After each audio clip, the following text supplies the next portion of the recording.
à remercier l'ASM pour ce beau projet que nous avons essayé de monter ensemble et qui, je pense, valait la peine et vaut la peine, comme nous le verrons aujourd'hui. Voilà, mesdames, messieurs, chers collègues, de la Climat-ZAC au CETA, du procès des zadistes de Notre-Dame-des-Landes aux Panama Papers, du LuxLeaks à la justice algorithmique, les questions juridiques se trouvent plus que jamais au cœur des grands débats de notre temps. Alors bien sûr, le droit a toujours cristallisé les oppositions politiques, et c'est en un certain sens sa fonction première, que d'enregistrer et que de consacrer la volonté d'une majorité politique qui a remporté la bataille des idées et le jeu des élections. Mais la lutte pour le droit qui se déroule sous nos yeux aujourd'hui nous semble, je pense même, procéder d'une transformation radicale de cette dimension conflictuelle, agonistique du droit. Pourquoi ? D'abord, la guerre de tranchées dont font l'objet les règles de droit s'est déplacée. Ou plus exactement, la ligne de front semble s'être étendue. Les travées du Parlement ne sont plus le lieu exclusif ni même principal de la lutte pour le droit, pas plus que la salle du Conseil des ministres. Ces scènes où se tissent des compromis politiques dans une relative transparence se voient aujourd'hui concurrencées, et toujours plus, par d'autres lieux. Certains acteurs leur préfèrent des endroits plus discrets, où les tractations peuvent se mener à l'abri des caméras et des pressions de l'opinion publique. Ce sont des salles de réunion qui permettent la négociation d'un ruling fiscal avantageux ou la promotion d'une réglementation technique favorable. D'autres, au contraire, à l'inverse, cherchent plus de lumière encore, sûrs d'avoir pour eux les faveurs de la rue. Eux ne cherchent pas le compromis, mais la victoire. Ils battent le pavé contre des traités internationaux, utilisent les médias pour propager leurs propositions de législation, échafaudent des procès, simulés ou réels, pour imposer leur point de vue, et rémunèrent leurs avocats grâce à du crowdfunding sur les réseaux sociaux. Ce déplacement de la ligne de front s'accompagne d'un changement dans l'identité des belligérants. Entreprises, ONG, plateformes citoyennes court-circuitent les canaux traditionnels de la démocratie représentative. Sans pour autant dédaigner les relais parlementaires, elles n'hésitent plus désormais à agir directement sur le droit, afin de le façonner selon leurs souhaits. Elles soumettent aux députés les textes législatifs clés sur porte. Elles infiltrent les comités d'experts, chargés en amont, par exemple, de donner leur avis sur la dangerosité d'une substance, ou en aval de traduire dans les actes un compromis politique vague et nébuleux. Elles citent l'État en justice, tantôt devant les cours et tribunaux pour faire avancer la cause médiatique, tantôt dans la discrétion des comités arbitraux pour contester une orientation politique défavorable au business. Ces évolutions dans la guerre du droit s'étendent aux stratégies utilisées. Les uns chargent sabre au clair, cherchant à polariser la lutte et par tous les moyens à diaboliser l'adversaire, au prix parfois de quelques simplifications, empoisonneurs, voleurs. Les autres préfèrent les intrigues, les complots, voire le chantage. Ils menacent en coulisses, perte d'emplois, fuite des investissements, retard de l'Europe dans la grande course du capitalisme mondialisé. Aussi spectaculaires soient-ils, tous ces changements me paraissent néanmoins ne rien être d'autre que des signes, des symptômes d'une évolution plus profonde qui affecte notre société dans son ensemble et qui n'est pas sans conséquence sur le contenu et surtout le statut du droit lui-même. Cette évolution, c'est l'apparition d'une fracture idéologique au sein même de la classe socioculturelle dominante. Fracture que je crois assez inédite à l'époque contemporaine et qui a pour conséquence l'apparition d'un État et d'un droit que l'on pourrait qualifier de frappé de schizophrénie. Cette fracture idéologique, pour le dire vite, me paraît résulter à la fois de l'éclatement du compromis fordiste, que je résumerai par l'équation plus de productivité, plus de croissance égale plus de bien-être pour tous les travailleurs, et grâce au mécanisme de redistribution pour tout le monde. Donc, d'une part là, l'éclatement du compromis fordiste, et d'autre part, évidemment, des interrogations proprement existentielles que nous adresse la dégradation rapide de notre environnement. Jusqu'il y a peu, le caractère nécessaire et souhaitable d'une croissance économique forte était partagé par l'immense majorité des élites. Le désaccord se limitait en amont à la façon de générer cette croissance, planification versus libre marché, austérité versus keynésianisme, et en aval à la manière d'en distribuer les fruits. C'est autour de ces deux questions que s'articulait, et que s'articule encore, le clivage gauche-droite sur lequel est bâti notre imaginaire politique. Cet accord de principe sur l'agenda croissentiel est aujourd'hui sévèrement malmené.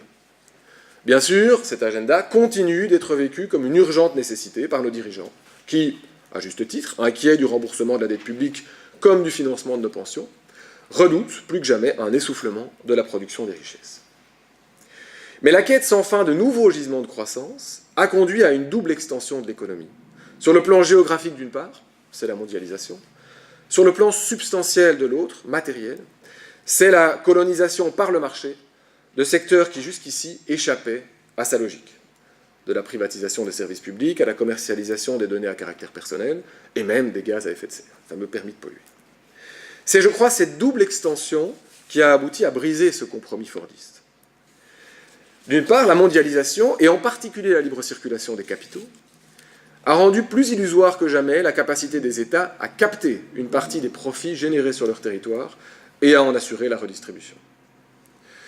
Depuis que l'économie s'est affranchie des frontières nationales et donc de la sphère politique, c'est-à-dire grosso modo depuis la fin des Trente Glorieuses, les États ne sont plus en mesure de garantir que l'augmentation totale de la richesse s'accompagne d'une baisse, ou même d'une stagnation, des inégalités. D'autre part, la marchandisation de pans toujours plus importants de la vie sociale finit par poser question à ceux qui estiment que tout, la santé, la nature, la culture, le temps libre, tout ce qui fait que la vie en vaut la peine, disait Bobby Kennedy, tout ne peut pas être sacrifié sur l'autel de la croissance économique. L'urgence écologique est aujourd'hui la voie d'entrée la plus répandue, et la mieux socialement acceptée d'ailleurs, dans ce processus de remise en question.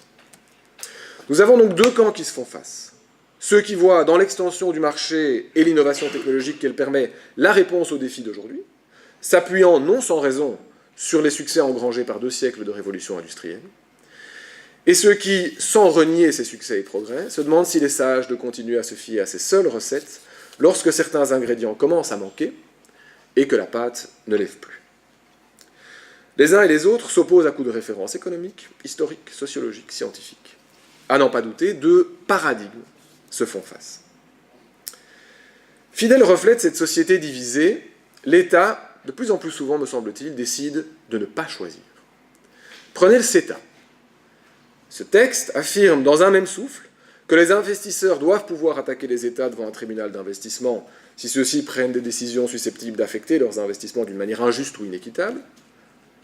Il prévoit aussi que les mesures phytosanitaires canadiennes et européennes sont en principe équivalentes, mais en même temps, il affirme que l'Union européenne et le Canada s'engagent à assurer un niveau élevé de protection de l'environnement et des travailleurs.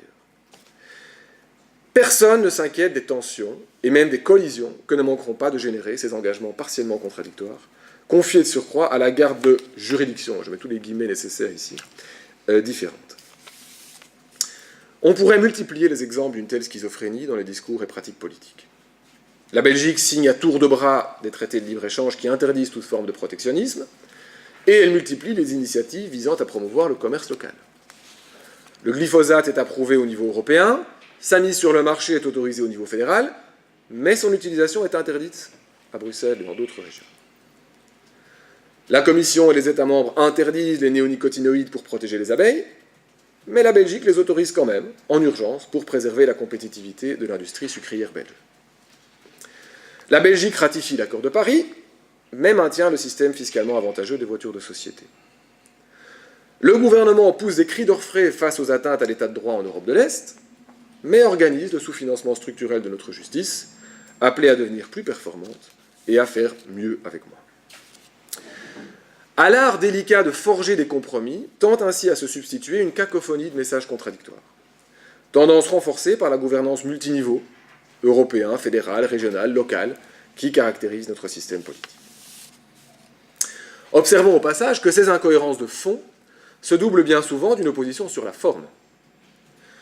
Tandis que les prises de position non marchandes sont fièrement brandies par les politiciens dans les médias, en tout cas les politiciens francophones, et sur les parvis des marchés pour séduire l'opinion publique, les concessions jugées nécessaires à la logique croissantielle, à la réelle politique, sont souvent accordées dans une certaine discrétion.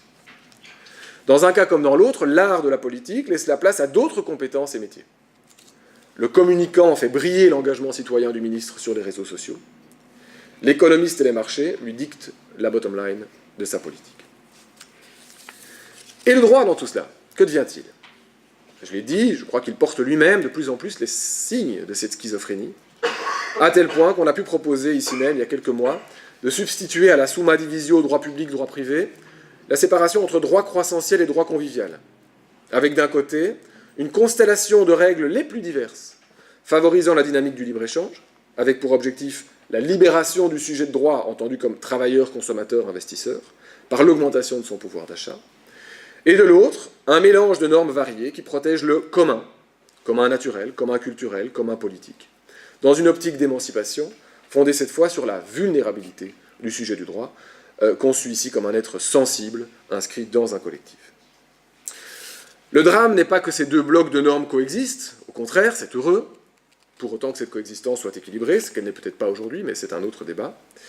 Mais le drame, c'est que l'articulation de leur rapport ne soit plus suffisamment pensée, de sorte que, faute de courage ou de vision politique, notre ordre juridique se contente souvent d'exposer le différent, de le mettre en scène, sans plus fournir les outils à même de le résoudre.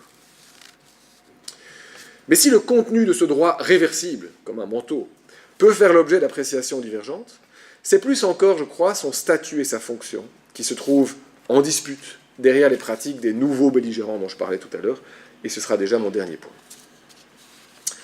La lutte pour le droit dont ce colloque entend traiter me paraît témoigner d'un lent processus de désacralisation de la loi, qui n'a en soi rien de regrettable, je m'empresse de le préciser.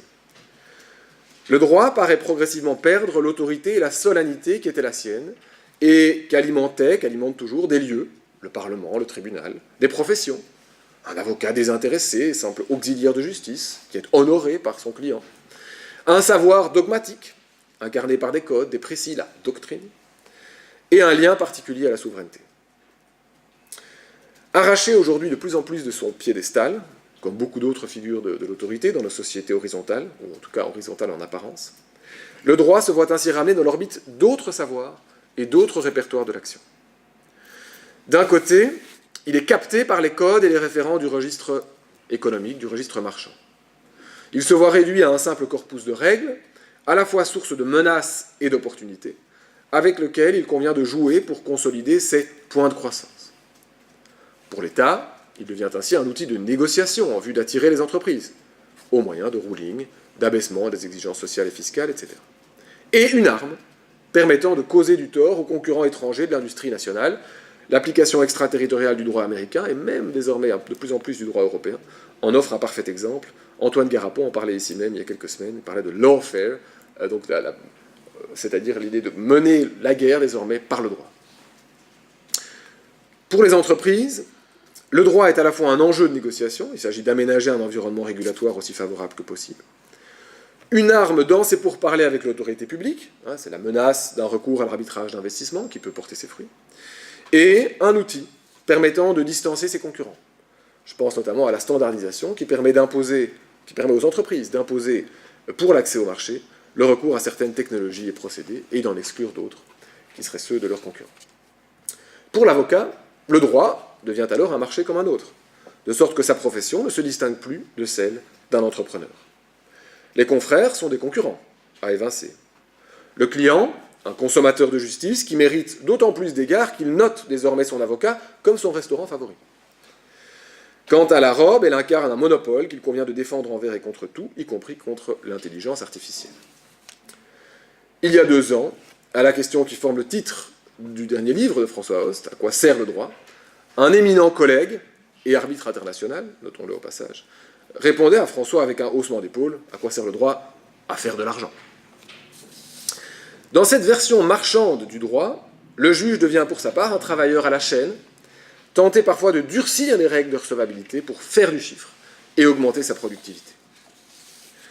Quant aux règles de l'état de droit, soigneusement collationnées par la Commission européenne dans les tableaux de bord pays par pays, ces fameux scoreboards, elles apparaissent d'abord comme des garanties visant à rassurer d'éventuels investisseurs étrangers contre toute forme d'arbitraire gouvernemental ou de partialité des cours et tribunaux. Mais, si elle a eu pour effet de le rendre plus perméable à l'esprit économique, la désacralisation du droit a également et inversement été propice à son réinvestissement par ce qu'on pourrait appeler l'agir politique. Dans cette perspective, le droit est bien davantage qu'un système de règles voué à la prédation et à la marchandisation. Ce système n'apparaît que comme la face émergée d'un droit s'émerger du droit. Un droit pensé comme un bien commun, cette fois, comme un registre du langage qui appartient à tous, ni au pouvoir institué, ni au pouvoir privé, et qui se distingue par son ambition si particulière de faire société, ou d'instituer le social, pour parler comme Pierre Rosanvallon ou François Host encore. Cette contribution du droit au vivre ensemble est double. D'une part, ce droit, entendu comme registre langagier, donc, offre précisément un langage commun à tous les citoyens qui leur permet de faire se rencontrer, de faire se mesurer, s'opposer, se départager leurs revendications en termes de justice et d'équité. En permettant aux différents d'exister. On est d'accord sur les termes de notre désaccord. Le droit nous donne un terrain de jeu où confronter nos idées à la loyale, on qualifie juridiquement nos prétentions. Il empêche, ce droit, le tissu social de se déchirer, pour paraphraser cette fois Habermas. C'est ce qu'a parfaitement compris la société civile, qui utilise de plus en plus les mots, les catégories et les procédures du droit pour véhiculer sa conception de la justice jusqu'au cœur du système. Et il faut lui savoir gré, je crois, de contribuer ainsi à nourrir et à faire vivre ce système qui, sinon, pourrait rapidement s'assécher en se coupant progressivement des conceptions communes du juste et de l'injuste. Il importe toutefois, bien sûr, que ce système opère ensuite ce travail de départage et d'arbitrage, ce qui ne se fait sans doute plus assez aujourd'hui, laissant aux juges seuls, et toujours moins bien équipés, l'écrasante responsabilité de solder des litiges qui ont pu prospérer à l'ombre d'un droit profus et schizophrénique. Je n'y reviens plus. J'ajouterai que ce travail du droit, qui consiste à recoudre sans cesse ensemble les pans de notre société, est d'autant plus important que le corps social est segmenté. Et c'est sans doute un des effets pervers des réseaux sociaux et de l'Internet 2.0 que d'avoir contribué à une forme de tribalisation idéologique de notre société, désormais composée de communautés de pensée fonctionnant largement en vase clos, qui s'auto-persuadent de leur bon droit, sans plus guère prendre le risque du dialogue et de l'échange de points de vue, ce qui d'ailleurs est peut-être un reproche qu'on peut adresser à ce colloque, j'en suis conscient. D'autre part, et je conclus, le droit institue également la société en l'inscrivant dans la durée. Une loi, un traité, qu'est-ce d'autre qu'un engagement pris par la collectivité pour l'avenir? Une décision de justice, un avis du Conseil d'État, qu'est-ce d'autre qu'un rappel des décisions et promesses passées? La jurisprudence, la doctrine, qu'est-ce d'autre qu'une tentative de fournir une cohérence à cette succession d'engagements, en même temps qu'un narratif à la société? Là encore, il faut savoir gré aux associations et ONG de jouer ce rôle de mauvaise conscience, et bien souvent de rappeler à la collectivité les engagements qu'elle a pris, et qu'elle est parfois tentée d'oublier, acculée par les dictates de la sphère marchande. Voilà, vous l'aurez compris, le thème de ce colloque me paraît non seulement brûlant d'actualité, mais me paraît mettre en outre le doigt sur de profondes mutations sociétales, avec au cœur de ces bouleversements le droit, notre outil, à la fois système fracturé et ressources fédératrices, marchandises et biens communs, réceptacle de la folie du monde et moteur de sa transformation. Je vous remercie.